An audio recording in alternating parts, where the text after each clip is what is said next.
Welcome to a muzzled chat, potentially for the last time right here on TikTok. Why? Well, they're threatening us.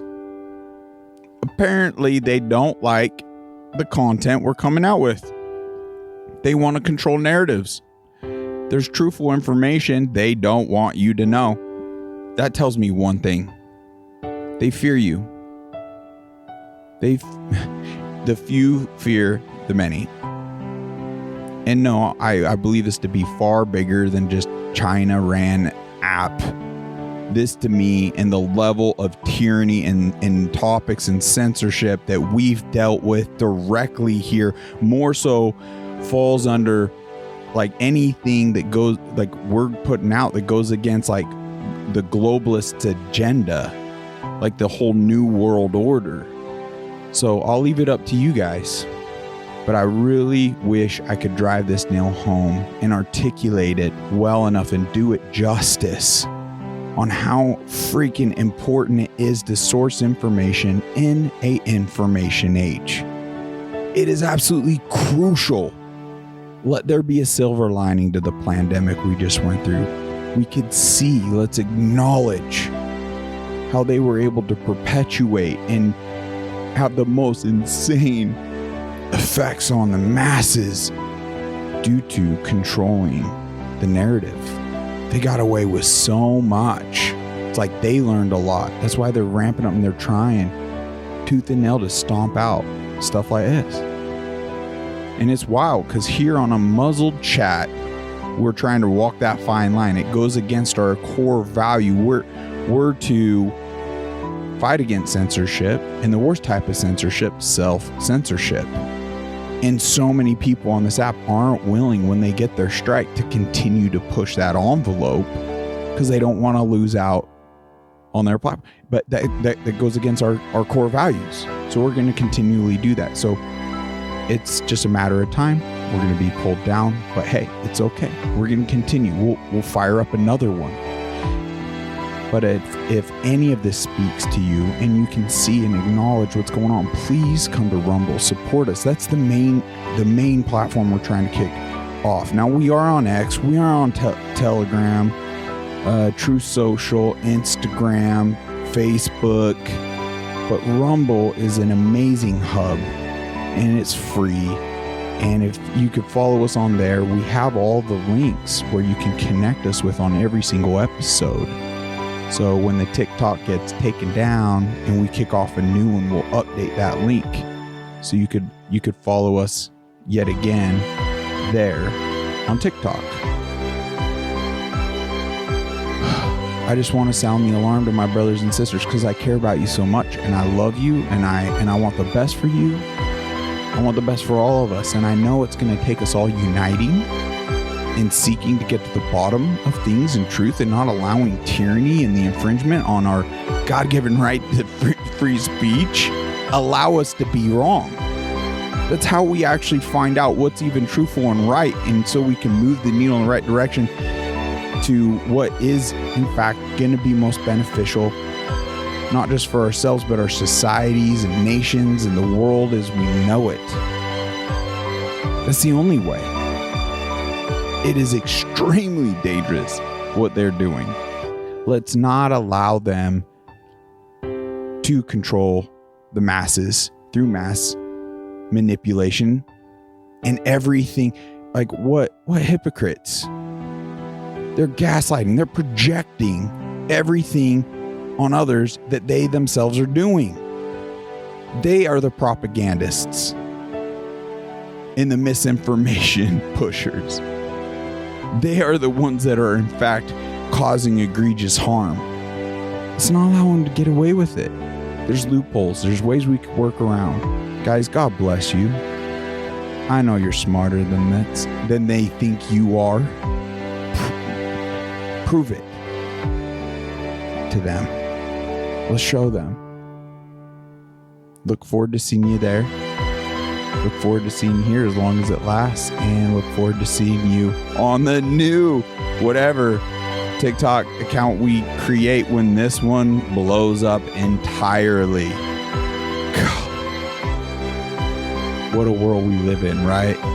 God bless you. See you soon. All right. Oh, what do you think about that kind of different intro there? Bringing in the TikTok. I mean, my gosh, what an experience this has been. Getting on all these different social media platforms and trying to sound the alarm and bring people into the fold of sourcing information, getting truth. Evil has been very effective, and I meant it. Like, that pandemic it's a beautiful opportunity for us to see all the dangers. I'm sorry, I'm distracted. I got a neighbor over here that's having some sort of siesta, and bass is popping. I could hear the music, and I don't know what it is. I get really distracted with that sort of thing. So bear with me. I'm going to do my best.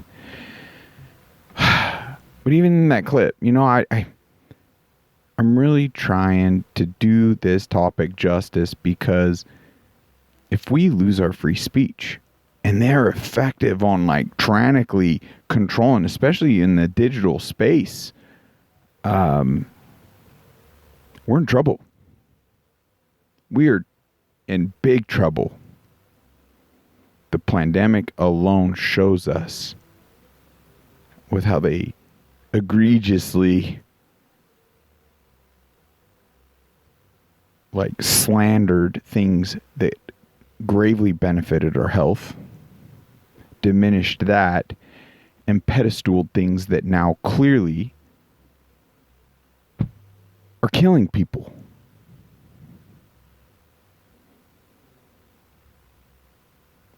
They can influence elections through information. 100%. They can indoctrinate our children. They could pit us against each other. They could do so many things.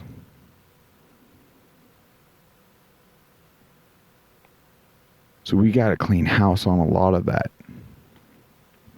So I'd like to take a moment and just show gratitude for Rumble. I am so grateful for Rumble. True Social. Even X. It's been liberated to a huge extent, and that is a grave blessing. We need to take over more of them. Like Facebook, YouTube, TikTok.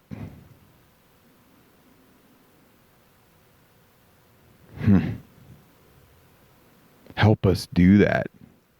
We all have more power than we all know. And you can see that through even just our dollar bills with companies tanking that go against our morals and values. Wow. Neighbor's music is intense. All right. Well, it's no secret. So the whole reason, like, I'm kicking all this off is like, I'm legit. I have the warning right here, and I have 9 videos that have been pulled down off of TikTok. 9 of them. How did we go from fighting a and it's, they got all sorts of different labels on them all. Removed for integrity and authenticity. Who's sitting in that judgment seat? That's so vague. It's essentially anything that goes against exposing.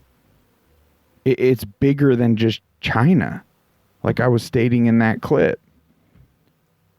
Because as far as the topics and the content I've been exposing on there and YouTube that has in fact been censored and given me strikes and warnings and threats, are topics like God, even the Word of God. Because there's a video to this day that was taken down, and I was speaking out on how our dollar bills, and this is direct, our tax dollars are being used for child sex trafficking. That is indisputable fact. And we've played the clips, and we could bring those receipts again. But with that phrase, I read from the Bible essentially the verse regarding anyone that harms these littles is better off with a millstone tied around their neck and dropped in the depths of the sea. That was flagged as hateful ideology and taken down. So I actually snipped that clip out of that video, and lo and behold, it's still up. So they exclusively censored God's word. And that blows my mind. But it's more than that. They censor health. I mean, it's anything and everything. They, to this day, don't want to accept accountability or responsibility in getting things wrong regarding the COVID jab. So they're fighting, I mean, and who knows what else. It's anything clearly that is going to enrich them, enrich Big Pharma or their ties or political. I mean, it's just a network of corruption. Politics, same thing. You go against the grain, you could state facts, stats, graphs, studies, even personal stories. It's basically, like I stated, anything that goes against the globalists' agenda, the New World Order, the WHO, the WEF, World Economic Forum, the UN. All this kind of equals the Rothschilds' bloodline and others.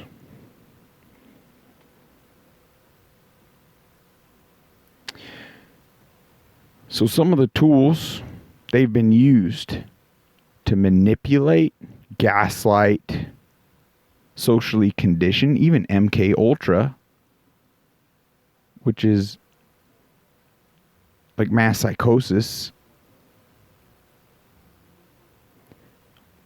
We've said it before, it's the bullhorn, it's the war machine, known as mainstream media. It's social media platforms. It's even AI programs, teams, and really big, like, not just millions, there's billions of dollars that go into the whole censorship regime. I mean, Google is huge on manipulation and controlling information in a huge way. Even our cellular providers now, the new user agreement, we need to pull that up from AT&T as to how they, in their new user agreement, are going to stop the spread of like misinformation. It's so dangerous, folks. Let's take a look. I mean, even from how they silence people, the way they've now manipulated people is a huge threat. Keeping them from speaking out, it's like that self-censorship. And it's hard to even grasp all the arenas and areas that this is playing out in our lives and in our society. But it's clearly in our schools. It's in our workplace. I mean, think about it. They're part of getting, so many of our corporations and big business is getting coerced or has federal funding or something. Or their CEOs are bought out and they become part of the whole agenda. So they get the DEI shenanigans, anti-white training protocols, like alphabet mafia friendly, just all sorts of things. And people don't want to lose their job, so they self-censor and they don't stand up. It's sick, but that's a huge part of the problem. And we need to find more. There's amazing companies out there. You lose your job, golly, they'd even be more on the side of hiring you with that story. And if it is, please shoot us an email. I'd love to have you on and just blast that story. We got to get that company out there. Great blessing would come to those, guaranteed. Doesn't mean it's not going to pose its challenges. I'm sure it will. But if we're not being challenged in that regard, we're not doing our part. It's just the truth.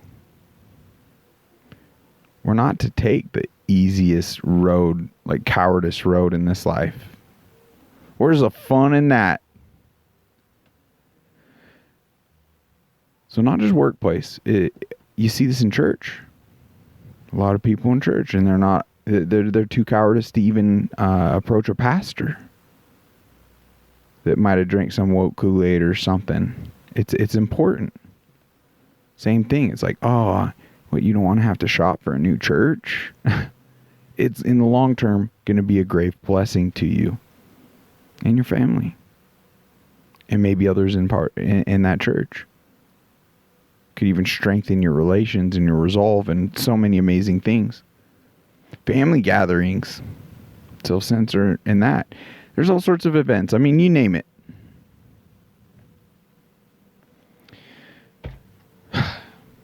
Well, I was researching, lots more on this topic, I'm sure, in the future.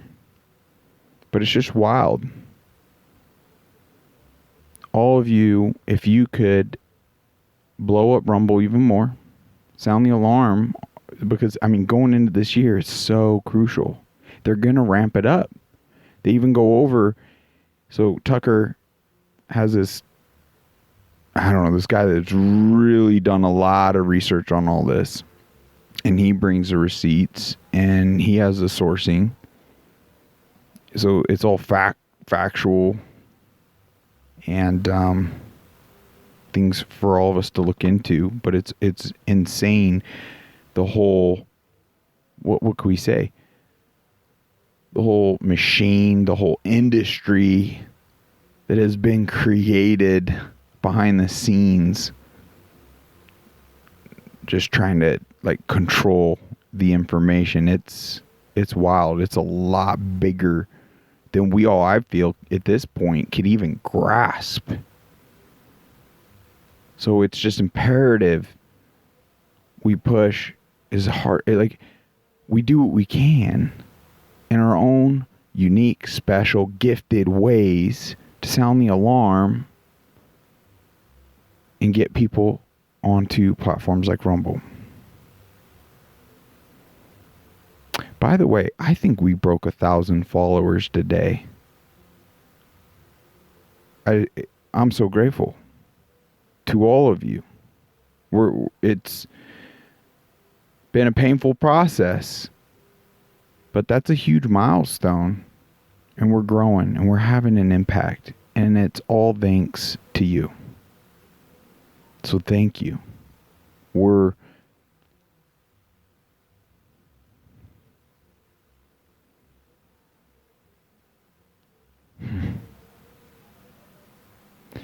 You may not see it on your end because we still don't have that large of engagement. But I've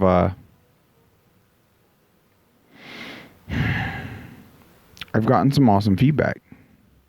It's actually pretty cool. With that, this is kind of off a whim. Share some stats I was looking at the other day. Just an FYI. And now this is on Podbean, my hosting site. So just in the podcast app realm, we've expanded out a muzzled chat to 18 different countries, maybe more, because this is a few days old. 18 different countries. 34 of the states right here in the USA. We got active listeners. We have over 54,000 views on Rumble. It says nearly 1,000 followers, but yeah, pretty sure we just broke that.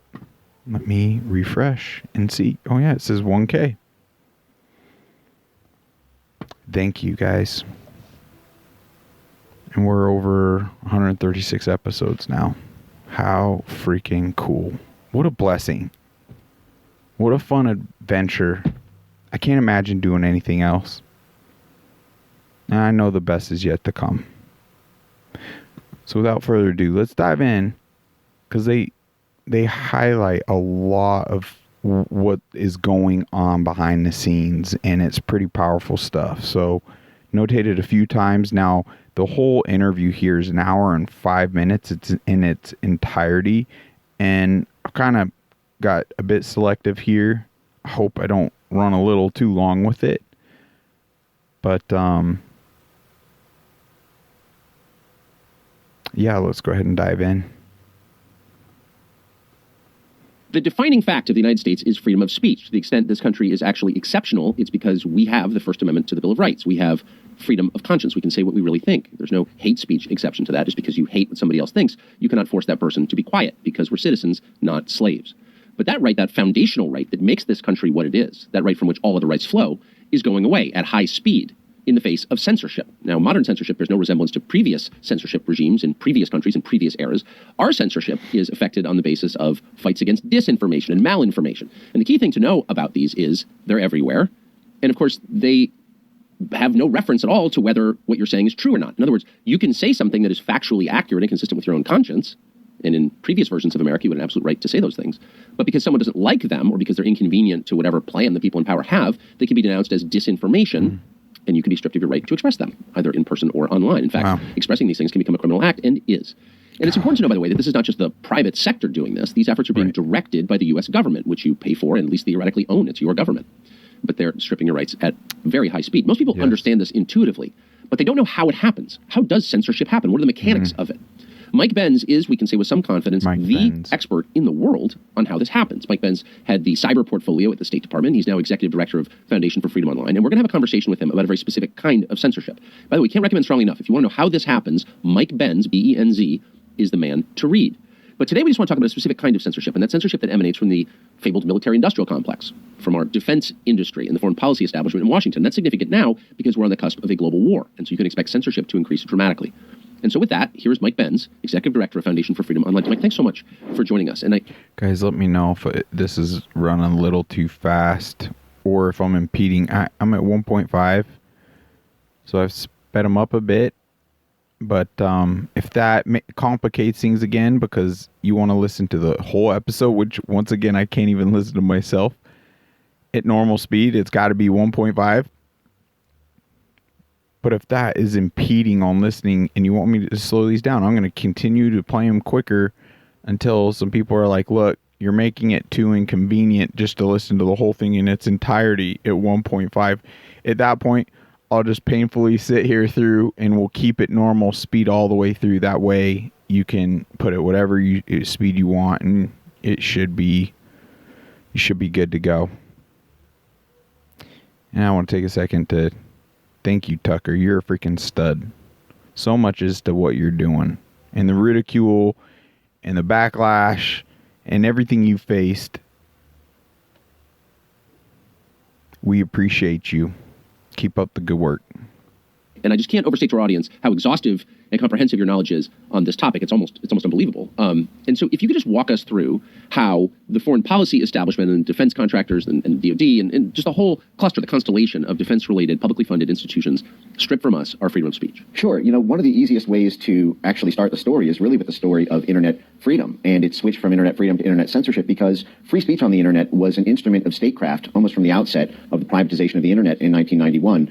We quickly discovered through the efforts of the Defense Department, the State Department, and our intelligence services that people were using the internet to congregate on blogs and forums. And free speech was championed more than anybody by the Pentagon, the State Department, and our sort of CIA cutout NGO blob architecture as a way to support dissident groups around the world in order to help them overthrow authoritarian governments as they were sort of built. Essentially, the internet free speech allowed kind of insta regime change operations to be able to facilitate the foreign policy establishment's State Department agenda. Google is a great example of this. Google began as a DARPA grant by Larry Page and Sergey Brin when they were Stanford PhDs, and they got their funding as part of a joint CIA-NSA program to chart how, quote, birds of a feather flock together online through search engine aggregation. And then 1 year later, they launched Google and then became a military contractor quickly thereafter. They got Google Maps by purchasing a CIA satellite software, essentially. And the ability to use free speech on the internet as a way to circumvent state control over media in places like Central Asia or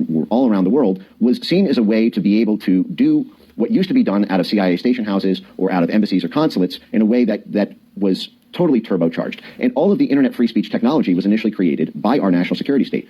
VPNs, virtual private networks, to hide your IP address. Tor, the dark web, to be able to buy and sell goods anonymously. End-to-end encrypted chats. All of these things were created initially as DARPA projects or as joint CIA-NSA projects to be able to help intelligence-backed groups to overthrow governments that were causing a problem to the Clinton administration or the Bush administration or the Obama administration. And this plan worked magically from about 1991 until about 2014 when there began to be an about-face on internet freedom and its utility. Now, the high watermark of the sort of internet free speech moment was the Arab Spring in 2011, 2012, when you had this, one by one, all of the adversary governments of the Obama administration, Egypt, Tunisia, all began to be toppled in Facebook revolutions and Twitter revolutions. And you had the State Department working very closely with the social media companies to be able to keep social media online during those periods. There was a famous phone call from Google's Jared Cohen to Twitter to not do their scheduled maintenance so that the preferred opposition group in Iran would be able to use Twitter to win that election. So it was free speech was an instrument of statecraft from the national security state to begin with. All of that architecture, all the NGOs, the relationships between the tech companies and the national security state had been long established for freedom. In 2014, after the coup in Ukraine, there was an unexpected counter-coup where Crimea and the Donbass broke away. And they broke away with essentially a military backstop that NATO was highly unprepared for at the time. They had one last Hail Mary chance, which was the Crimea annexation vote in 2014. And when the hearts and minds of the people of Crimea voted to join the Russian Federation, that was the last straw for the concept of free speech on the internet in the eyes of NATO. As they saw it, the fundamental nature of war changed at that moment. And NATO at that point declared something that they first called the Gerasimov Doctrine, which is named after this Russian military general who they claimed made a speech that the fundamental nature of war has changed. You don't need to win military skirmishes to take over Central and Eastern Europe. All you need to do is control the media and the social media ecosystem, because that's what controls elections. And if you simply get the right administration into power, they control the military. So it's infinitely cheaper than conducting a military war to simply conduct an organized political influence operation over social media and legacy media. An industry had been created that spanned the Pentagon, the British Ministry of Defense, and Brussels into a organized political warfare outfit, essentially infrastructure that was created. Wow.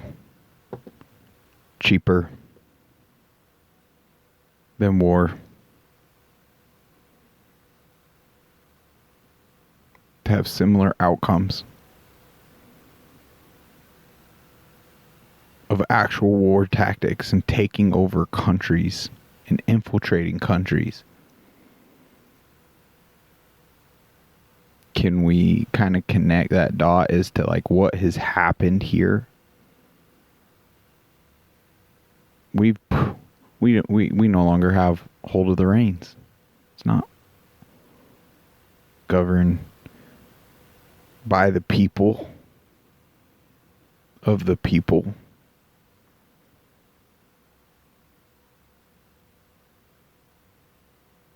We got to fix that. That's up to us.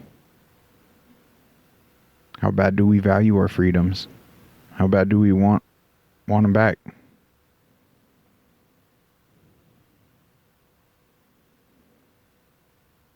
I'm willing to do whatever it takes. Where we basically overthrow governments in order to preserve democracy. Well, if the democracy threat is homegrown now, then that becomes, then suddenly these people all have new jobs moving on the U.S. side, and I can go through a million examples of that. But one thing on what you just mentioned, which is that, from their perspective, they just weren't ready for the internet. 2016 was really the first time that social media had reached such maturity that it began to eclipse legacy media. I mean, this was a long time coming. I think folks saw this building from 2006 through 2016. Internet 1.0 didn't even have social media. From 1991 to 2004, there was no social media at all. 2004, Facebook came out. 2005, Twitter. 2006, YouTube. 2007, the smartphone. And so, and in that initial period of social media, nobody was getting subscriberships at the level where they actually competed with legacy news media. But over the course of being, so initially, even these dissident voices within the U.S., even though they may have been loud in moments, they never reached 30 million followers. They never reached, a billion impressions a year type thing as a uncensored, mature ecosystem allowed citizen journalists and independent voices to be able to outcompete legacy news media, this induced a massive crisis both in our military and in our State Department and intelligence services. I'll give a great example of this. In 2019, at a meeting of the German Marshall Fund, which is an institution that goes back to the U.S. I don't want to say bribe, but essentially the economic soft power projection in Europe as part of the reconstruction of European governments after World War II to be able to essentially pay them with Marshall Fund dollars, and then in return they basically were under our thumb in terms of how they reconstructed. But the German Marshall Fund held a meeting in 2019. They held 1 million of these, frankly, but where a 4-star general got up on the panel and said that what happens, he posed the question, what happens to the U.S. military, what happens to the national security state when the New York Times is reduced to a medium-sized Facebook page? And he posed this thought experiment as an example of we've had these gatekeepers, we've had these bumper cars on democracy in the form of a century-old relationship with legacy media institutions. I mean, our mainstream media is not in any shape or form, even from its outset, independent from the national security state, from the State Department, from the War Department. You had the initial, all of the initial broadcast news companies, NBC, ABC, and CBS, were all created by Office of War Information veterans from the War Department's effort in World War II. You had these Operation Mockingbird relationships from the 1950s to the 1970s. Those continued through the use of the National Endowment for Democracy and the privatization of intelligence capacities in the 1980s under Reagan. There's all sorts of CIA reading room memos you can read even on CIA.gov about those continued media relations throughout the 1990s. And so you always had this backdoor relationship between the Washington Post, the New York Times, and all of the major broadcast media corporations. And by the way, Rupert Murdoch and Fox are part of this as well. Rupert Murdoch was actually part of the National Endowment for Democracy coalition in 1983 when it was formed as a way to do CIA operations in an above-board way after the Democrats were so ticked off at the CIA for manipulating student movements in the 1970s. But essentially, there was no CIA intermediary to random citizen journalist accounts. There was no Pentagon backstop. You couldn't get a story killed. You couldn't have this favors for favors relationship. You couldn't promise access to some random person with 700,000 followers who's got an opinion on Syrian gas. And so this induced, and this was not a problem for the initial period of social media from 2006 to 2014 because there were never dissident groups that were big enough to be able to have a mature enough ecosystem on their own, and all of the victories on social media had gone in the way of where the money was, which was... Is that making sense?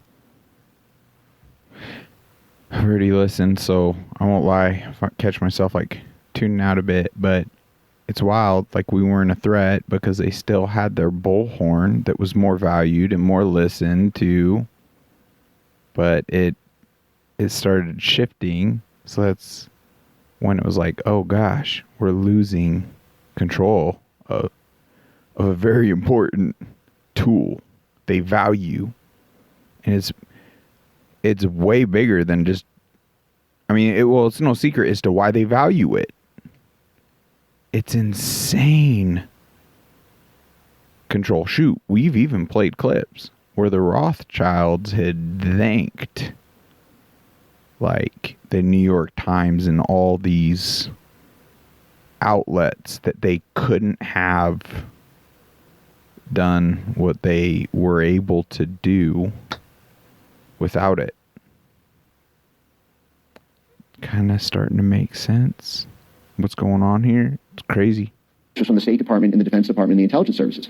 But then as that maturity happened, you now had this situation after the 2016 election where they said, okay, now the entire international order might come undone. 70 years of unified foreign policy from Truman until Trump are now about to be broken. And we need the same analog control systems we had to be able to put bumper cars on bad stories or bad political movements through legacy media relationships and contacts. We now need to establish and consolidate within the social media companies. And the initial predicate for that was Russiagate, but then after Russiagate died and they used a simple democracy promotion predicate, then it gave rise to this multi-billion-dollar censorship industry that joins together the military-industrial complex, the government, the private sector, the civil society organizations, and then this vast cobweb of media allies and professional fact-checker groups that serve as this sort of sentinel class that surveys every word on the internet. Unbelievable. So, can you give us, and thank you again for this almost unbelievable explanation of why this is happening. Can you give us an example of how it happens?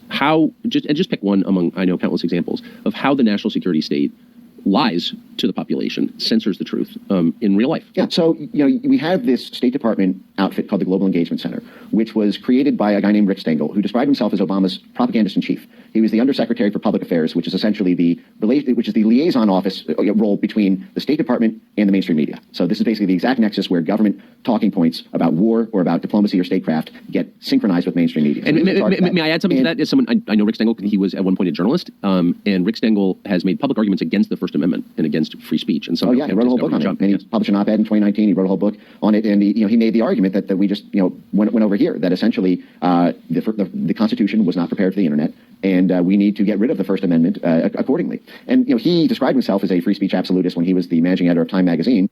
Over our dead bodies. It's the attitude we need.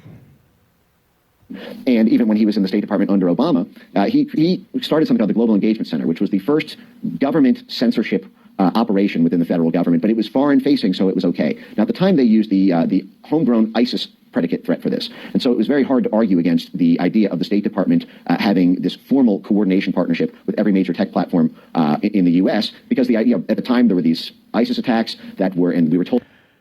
It's crazy. Getting behind some of it here. Let's jump a little ahead here into some more meat. Was if they deployed artificial intelligence-based censorship technologies, which had been, again, created by DARPA to take on ISIS, to be able to scan and ban speech automatically. And this gave, I call these weapons of mass deletion. These are essentially the ability to censor tens of millions of posts with just a few lines of code. And the way this is done is by aggregating. Basically, the field of censorship science fuses together two disparate groups of study, if you will. There's the sort of political and social scientists who are the sort of thought leaders of what should be censored. And then there are the sort of quants, if you will. These are the programmers, the computational data scientists, computational linguistics. Every university, there's over 60 universities. Isn't it sad that this isn't all the infrastructure hasn't come about to our benefit? How cool would it be? Why is it all biased? One, you can see... Well, because good doesn't act that way. Good allows evil. Good allows people to be wrong. To an extent, right? At the point, evil is directly negatively impacting or threatening. Even they're getting away with that. Mass genocide. But ideally, right, we'll hold them accountable. You get locked up. You can't go around murdering people type of thing. But golly, that's why evil just doesn't fight fair, do they? They'll do the things we won't do, and they'll freaking project the very things they're doing as if we're doing those things. What a freaking mess, right? Kind of a conundrum. How do you say that? Universities now who get federal government grants to do this censorship, the censorship work and the censorship preparation work, where what they do is they create these code books of the language that people use. The same way they did for ISIS. They did this, for example, with COVID. They created these COVID lexicons of what dissident groups were saying about mandates, about masks, about vaccines, about high-profile individuals like Tony Fauci or Peter Daszak or any of these others protected VIP individuals whose reputations had to be protected on. And it worked so well. So many people turned into masked Nazis. Because the information and the science and the facts. Because this censorship regime was so effective on holding the real science from these individuals, and it polarized and weaponized them, words and this ideology so heavily. And my heart goes out to if you were a masked Nazi, we forgive you. But discernment and critical thinking in your gut and see past the tyrannical BS never again and see how you were manipulated. My heart goes out to you. There's empathy. There were war tactics effectively done on the masses. And that, once again, it's highlighting the level of importance of abolishing censorship. Free speech is crucial. I mean, if there's ever any message on Muzzle Chat is effective on getting out there, is the importance on censorship. I mean, that is the foundational stone of even the name and the podcast and everything. All glory to God. But we get muzzled. They would have it that we couldn't even give glory to God.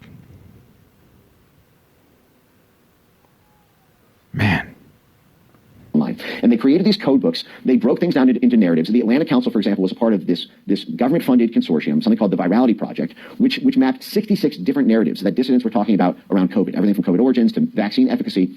And then they broke down these 66 claims into all the different factual subclaims, and then they plugged these into these essentially machine learning models to be able to have a constant world heat map of what everybody was saying about COVID. And whenever something started to trend that was bad for what the Pentagon wanted or was bad for what Tony Fauci wanted, they were able to take down tens of millions of posts. They did this in the 2020 election with mail-in ballots. It was the same map of what everybody was saying about COVID. And whenever something started to trend that was bad for what the Pentagon wanted or was bad for what Tony Fauci wanted, they were able to take down tens of millions of posts. We need to sit on that.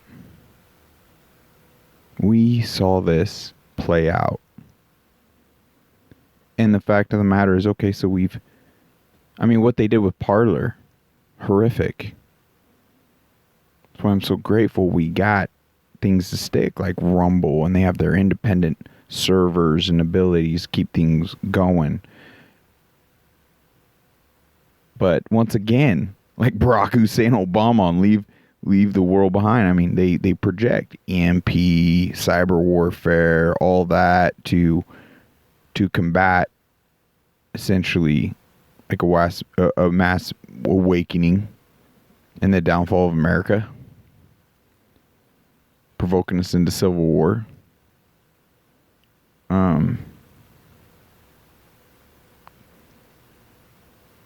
We can't allow it to be any worse than what it was. But realistically, even going into this new election year, it's like they're gonna ramp it up. It's gonna be effectively done through many of these platforms. Hence the what do we say? I don't want to say pressure, just the importance that we get as many of our brothers and sisters to be like, stop going to ABC Soup News, stop absorbing everything whatever from TikTok or YouTube. Yes, there could be beneficial clips, but it's not going to be remotely as truthful or frequent, and because of that there will be manipulation. So we got to get more on, and we just got to do our best to express love for these individuals, complimenting them. They're smart, like, yeah, I don't know, try to get creative and get their thoughts on this podcast, try to get their thoughts on this episode, or from Tucker. We'll add this in its entirety, or the link to it in the comment section. But we gotta, like, at minimum, plant a bunch of seeds, right? They did this in the 2020 election with mail-in ballots. It was the same. Wait, let me ask you. I'm sorry. I just gotta there's so much here, and it's so shocking. So you're saying the Pentagon, our Pentagon, yep, the U.S. Department of Defense, censored Americans during the 2020 election cycle? Yes, they did this. They did this through the so there's the two most censored events in human history, I would argue, to date, are the 2020 election and the COVID-19 pandemic. Yes. And I'll explain, how I arrived there. So the 2020 election was determined by mail-in ballots. And I'm not weighing into the substance of whether mail-in ballots were or were not a legitimate or safe and reliable form of voting. That's a completely independent topic from my perspective than the censorship issue one. But the censorship of mail-in ballots is really one of the most extraordinary stories in our American history, I would argue. What happened was you had this plot within the Department of Homeland Security. Now, this gets back to what we were talking about with the State Department's Global Engagement Center. You had this group within the Atlantic Council and the Foreign Policy Establishment, which began arguing in 2017 for the need for a permanent domestic censorship government office to serve as a quarterback for what they called a whole of society counter-misinformation, counter-disinformation alliance. That just means censorship, the counter-mis-disinfo. But their whole society model explicitly proposed that we need every single asset within society to be mobilized in a whole of society effort to stop misinformation online. It was that much of an existential threat to democracy. And so, but they fixated in 2017 that it had to be centered within the government because only the government would have the clout and the coercive threat powers and the perceived authority to be able to tell the social media companies what to do, to be able to summon a government-funded NGO swarm to create that media surround sound, to be able to arm an AstroTurf army of fact checkers, and to be able to liaise and connect all these different censorship industry actors into a cohesive, unified whole. And the Atlantic Council initially proposed with this blueprint called Forward Defense. It's not offense, it's forward defense, guys. They initially proposed that running this out of the State Department's Global Engagement Center because they had so many assets there who were so effective at censorship under Rick Stengelsteed and under the Obama administration. But they said, we're not going to be able to get away with that because we don't really have a national security predicate and it's supposed to be foreign facing. We can't really use that hook unless we have a sort of national security one.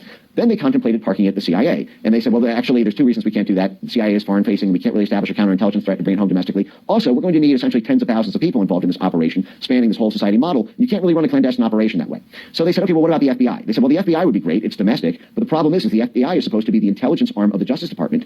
And what we're dealing with here are not acts of law breaking. It's basically support for Trump, or if left-wing populists had risen to power like Bernie Sanders or Jeremy Corbyn, I have no doubt they would have done in the UK, they would have done the same thing to him there. They targeted Jeremy Corbyn and other left-wing populist NATO skeptical groups in Europe. But in the US, it was all Trump. And so essentially what they said is, well, the only other domestic intelligence equity we have in the US besides the FBI is the DHS. So we are going to essentially take the CIA's power to rig and bribe foreign media organizations, which is a power they've had since the day they were born in 1947, and we're going to combine that with the power, with the domestic jurisdiction of the FBI by putting it at DHS.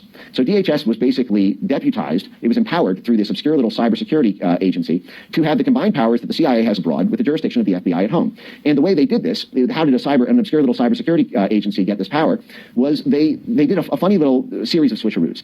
So this little thing called CISA, they didn't call it the Disinformation Governance Board, they didn't call it the Censorship Agency, they gave it an obscure little name that no one would notice called the Cybersecurity and Infrastructure Security Agency, whose founder said, we care about security so much it's in our name twice. Everybody sort of closed their eyes and pretended that's what it was. But it was created by act of Congress in 2018 because of the perceived threat that Russia had hacked the 2016 election, had physically hacked it, and so we needed the cybersecurity power to be able to deal with that. And essentially on the heels of a CIA memo on January 6, 2017, and a same-day DHS executive order on January 6, 2017, arguing that Russia had interfered in the 2016 election, and a DHS mandate saying that elections are now critical infrastructure, you had this new power within DHS to say that cybersecurity attacks on elections are now our purview. And then they did two cute things. One, they said mis, dis, and malinformation online are a form of cybersecurity attack. They are a cyber attack because they are happening online. And they said, well, actually, Russian disinformation is, we're actually protecting democracy in elections. We don't need a Russian predicate after Russiagate died. So just like that, you had this cybersecurity agency be able to legally make the argument that your tweets about mail-in ballots, if you undermine public faith and confidence in them as a legitimate form of voting, you were now conducting a cyber attack on U.S. critical infrastructure by articulating misinformation on Twitter. And just like that, now what they did then is in other words, complaining about election fraud is the same as taking down our power grid. Yes, you could literally be on your toilet seat at 9:30 on a Thursday night and tweet, I think that mail-in ballots are illegitimate. And you were essentially then caught up in the crosshairs of the Department of Homeland Security classifying you as conducting a cyber attack on U.S. critical infrastructure because you were doing misinformation online in the cyber realm, and misinformation is a cyber attack on democracy when it undermines public faith and confidence in our democratic elections and our democratic institutions. And they would end up going far beyond that. They would actually define democratic institutions as being another thing that was a cyber security attack to undermine. And lo and behold, the mainstream media is considered a democratic institution. That would come later. What ended up happening was, in advance of the 2020 election, starting in April of 2020, although this goes back before, you had this essentially never-Trump neocon Republican DHS working with essentially NATO on the national security side and essentially the DNC, if you will, to use DHS as the launching point for a government-coordinated mass censorship campaign spanning every single social media platform on Earth in order to pre-censor the ability to dispute the legitimacy of mail-in ballots. And here's how they did this. They aggregated 4 different institutions, Stanford University, the University of Washington, a company called Graphica, and the Atlantic Council. Now, all 4 of these institutions, the centers within them, were unbelievable. Yeah, it's very broad, deep. I mean, but we're talking, sure, maybe institutions, but institutions that are supposed to be protecting us are being used against us, our tax dollars. We've been way too chillaxed and have allowed this tyranny and over-governing of ourselves that's infringing on all of our amendments. We're an occupied, infiltrated country. What are you going to do about it? What are we going to do about it? Well, trying to assemble all the right things to where we could up our resilience, take on more, especially like us men, but I definitely want to embolden and champion and support our warrior women as well. But there's clearly lots of calls to action. There's endless things we could get involved in and do. And we just need to be excited to do it. That's all it boils down to. This is really good stuff. Let's jump one last bit here.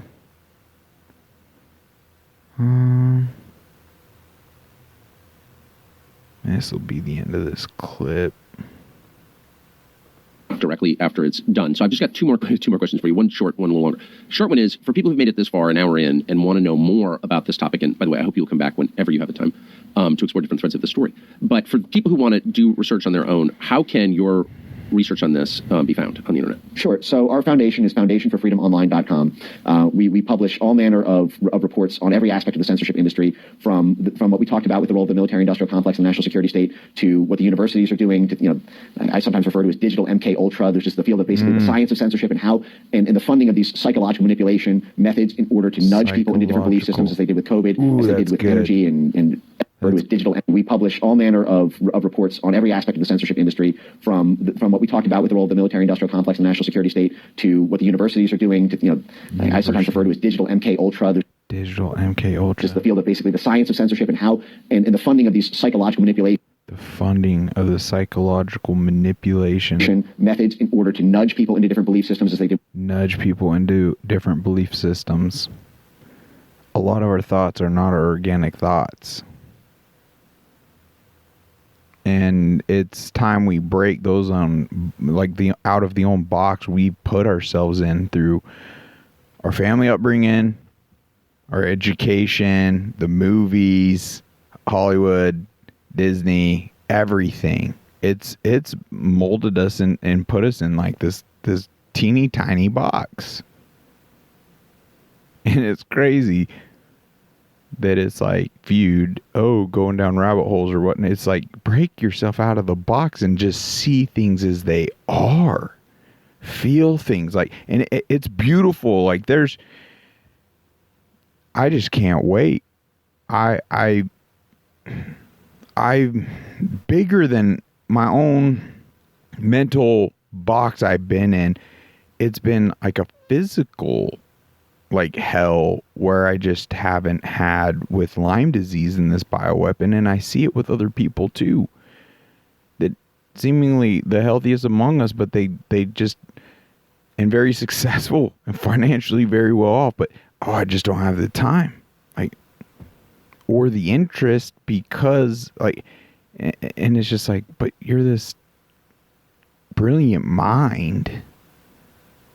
And you can't afford, you got kids too, to not engage, like because as awesome as your business is, like, what impact is that having on our country and tomorrow? So even all the money in the world, like, isn't really gonna change with the trajectory we're on, securing a future, a life really worth living for your children. It's crazy. We all got to plug in and do our part, but there's something to it. Like these signals, all the way, like toxins. Anyway, we've gone over it. Don't mean to get into it all here. Just also want to touch on, just if it's all overwhelming, just know there's breakthroughs to be had to where you're actually excited to learn more, excited to, have the discussions. And even if it gets controversial, excited to build the resilience in yourself to be like, hey, bringing it back down to calm. Like, I love you. What's going on here? Like, it's okay. You can have a different view. Can you allow me to have a different view? Like, you might just have a heart attack. Like, what just happened? seek to understand their view, and just keep this mutual respect in the conversation and show up with patience. And at the end of that, at minimum, have a seed ready to be, to plant. We could have mega breakthroughs with people day to day. I know it. With COVID, as they did with energy and every sensitive policy issue is what they essentially had an ambition for. But so my foundation for freedomonline.com website is one way. The other way is just on X. My handle is at Mike Ben Cyber. I'm very active there and publish a lot of long, skip some of this. I guess, sort of corporate regime change through 1,000 on Russia. They ran back that same playbook with doing a roadshow for censorship and trans law with something called the EU Digital Services Act, which was cooked up in tandem with folks like NewsGuard, which is run by, which has a board of Michael Hayden, head of the CIA, NSA, four-star general, CIA, the NSA, four-star law in the EU. And the EU is a bigger market for X than the US. There's only 300 million some people in the US. There's 450 million in Europe.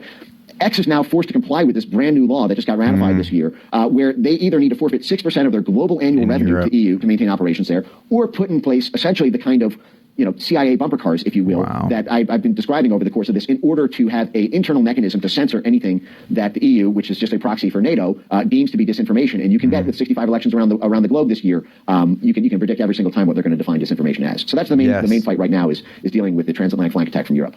I've said this 5 times, but that's just one of the most remarkable stories I've ever heard, and I'm grateful to you for bringing it to us. Mike Benz, Executive Director of the Foundation for Freedom Online, and I hope we see you again. Wow, it was pretty heavy-hitting stuff, isn't it? There's way more awesome content like this on Rumble. Okay. Let's dive into this daily scripture. This gentleman. It's pretty cool. We'll kind of end with this. Leviticus 20:26. Let's give this a listen. Hello, everyone. My name is D1, and my primary occupation is being a man of God. But on the side, I'm a rapper, I'm a public speaker, an author, and a college professor. But I'm here to deliver the verse of the day today, and I love me a straightforward scripture. It's Leviticus chapter 20, verse 26. It says, "You must be holy, because I, the Lord, am holy. I have set you apart from all other people to be my very own." Simply put, ladies and gentlemen, no culture should come before kingdom culture. Our ties to the music of the times and the politics and the social economic status of it all takes a back seat to kingdom culture because we were called to be holy. That means that we should shine our light according to how God wants us to shine it, not to say, well, I don't want to offend anyone and I don't want to make people feel uncomfortable. That's the problem, is we'll be trying to ingratiate ourselves into the culture that is popular at the moment as opposed to the culture that is present eternally, which is kingdom culture. We just have to simply know and understand that in this scripture, God has called us to be set apart, to be holy, because he is who we represent. So when people be like, oh, who you with? Or who that person rolling with? They got to know, oh, that's one of God's children right there. Therefore, since they know that we God's people, our character has to represent the God that we serve. And guess what? We got a lifetime to do it, starting today. Let's get it. Yes. Lifetime to do it. Starting today. Let's get it. Kingdom culture.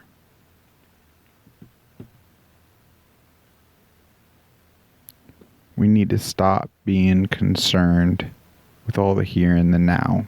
I mean, regarding the name calling, this and that, we have eternity that's far more important to focus on. This Bible and roadmap, I'm so grateful to Jesus Christ, my Savior, and God for this roadmap.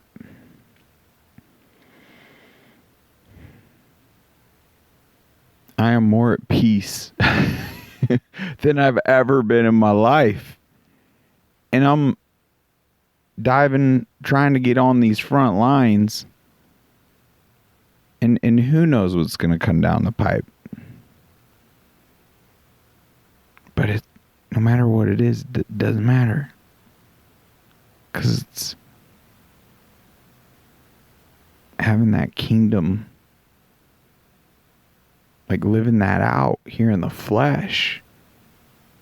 Like, what are they gonna do? Send me home early? I've felt personally in my life with loved ones in certain situations where when they passed and they were done with their mortal bodies, I felt even more connected with them. I felt their love even stronger than they were able to kind of just admit or resonate in their mortal existence. And there was so much peace and comfort with that. It was just like reassuring and confirming to me that 100%, like eternity, the feeling I felt was like